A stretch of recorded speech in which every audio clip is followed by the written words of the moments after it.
पानीपत का द्वितीय युद्ध किन दो शासकों के मध्य लड़ा गया?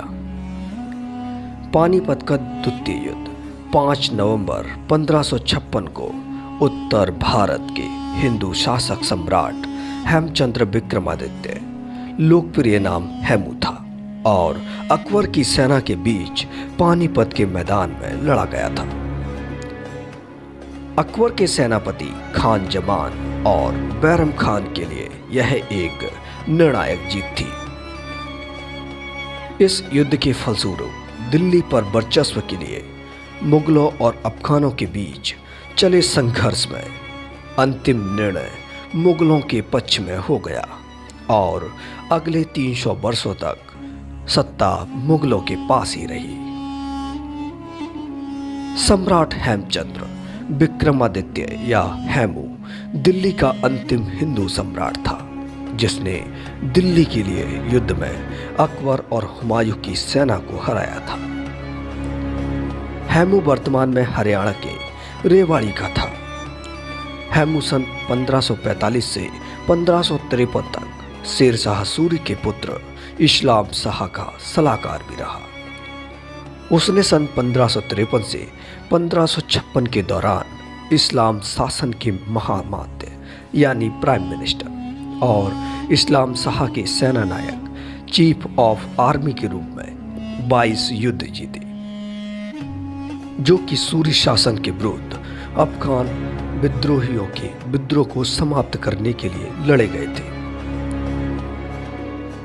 24 जनवरी 1556 को मुगल शासक हुमायूं की दिल्ली में मृत्यु हो गई और उसके पुत्र अकबर को उत्तराधिकारी बना दिया गया। उस समय अकबर मात्र 13 वर्ष का था।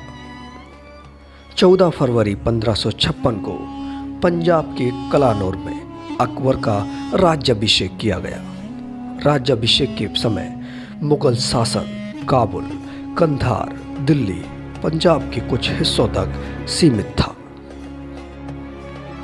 अकबर और उसके संरक्षक बैरम खान ने युद्ध में भाग नहीं लिया तथा वह युद्ध क्षेत्र से 5 कोस यानी 8 मील दूर तैनात थे। बैरम खान ने 13 वर्षीय राजा को व्यक्तिगत रूप से युद्ध के मैदान में उपस्थित होने की अनुमति नहीं दी।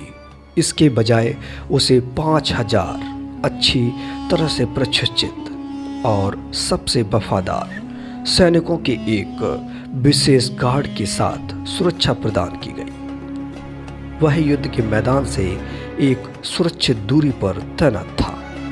मुगलों की एक अग्रगामी सेना की टुकड़ी में लगभग 10,000 घुड़सवार होते थे, जिनमें से 5,000 अनुभवी सैनिक थे जो हेमू की अग्रिम पंक्ति की सेना से लड़ने के लिए तैयार थे।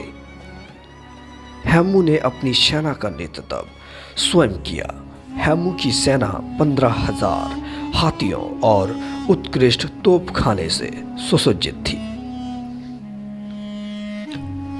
हेमू 30,000 की सुप्रशिक्षित राजपूत और अफगान अश्वारोही सेना के साथ उत्कृष्ट क्रम में आगे बढ़ा। हेमू अपने सैन्य बल से युद्ध में जीत की ओर बढ़ रहा था, लेकिन अकबर की सेना ने हेमू की आंख में तीर मारकर उसे घायल कर दिया, जिससे वह बेहोश हो गया और यह घटना युद्ध के मैदान में जीत की ओर बढ़ रहे हेमू की हार का कारण बन गई। हेमू को हौदा यानी घोड़े की पीठ पर सवारी के लिए गद्दी पर ना देखकर हेमू की सेना में खलबली मच गई और इसी भ्रम की स्थिति के कारण वह हार गई। युद्ध समाप्त होने के कई घंटे बाद हेमू को मृत अवस्था में पाया गया और उसे शाह कुली खान महरम द्वारा पानीपत के शिविर में अकबर के डेरे पर लाया गया। हेमू के समर्थकों ने उसके सिरछेदन स्थल पर एक स्मारक का निर्माण कराया।